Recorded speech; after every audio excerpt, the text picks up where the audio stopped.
Hello, guys. Thanks once again for joining. Today's topic is about well-being in the classroom. Last week with Dr. Nelly, we discussed about things that we can do to attain well-being. Things such as sleeping well, eating healthy, and exercising. And Mustak just mentioned about the importance of mental health and well-being. So today I'm gonna focus particularly on how does classroom that is well look like. So one of the things that can show that there is a well-being in the classroom is positive energy. This basically means that there is a positive vibe in the classroom, and even though there might be challenges sometimes in the classroom, difficulties, at least teachers and students are optimistic that at the end this challenge will come to an end, and it might come with good results. And then the other thing is the students' autonomy.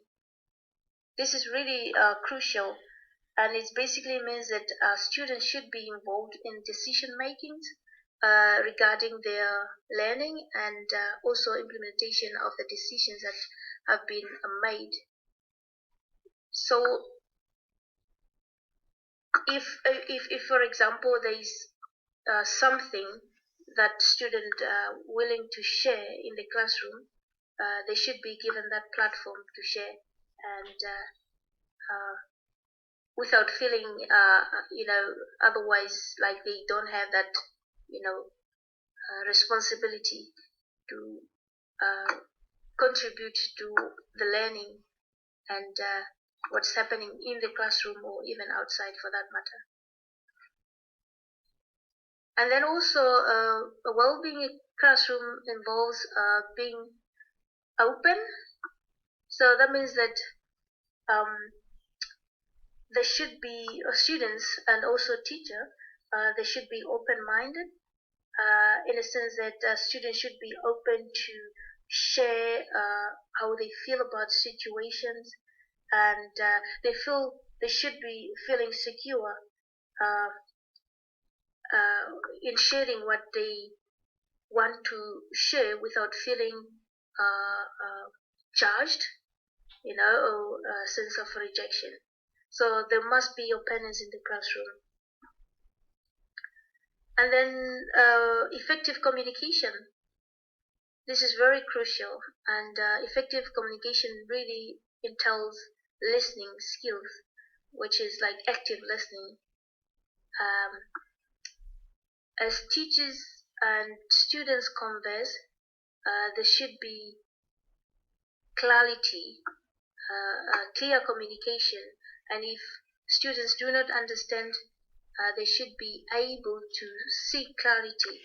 And for example, also, if there is something that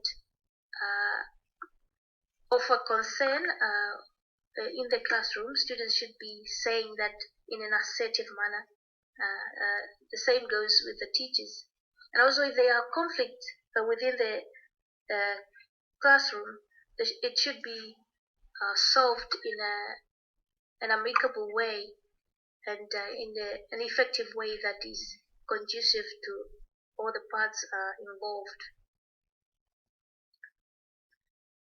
And then we come to shared learning. This basically means that students work as a team in the class to achieve the common goal. So everybody is gifted in different ways, and we can all learn from one another. And shared learning is an effective way of achieving academic results. And once this is part of the classroom, it can also result in the well-being of students. Yeah, so thank you for listening, and I hope this was useful. Yes, absolutely. Great. In in fact, the earlier slide where you mentioned effective communication. Yep. So if you look at all those elements, that is part of our soft skills. So we cover all of that actually. Yeah. So coincidentally, yes. Awesome. We do our bit. Yeah. Very good. Very good, Ami. Thank you.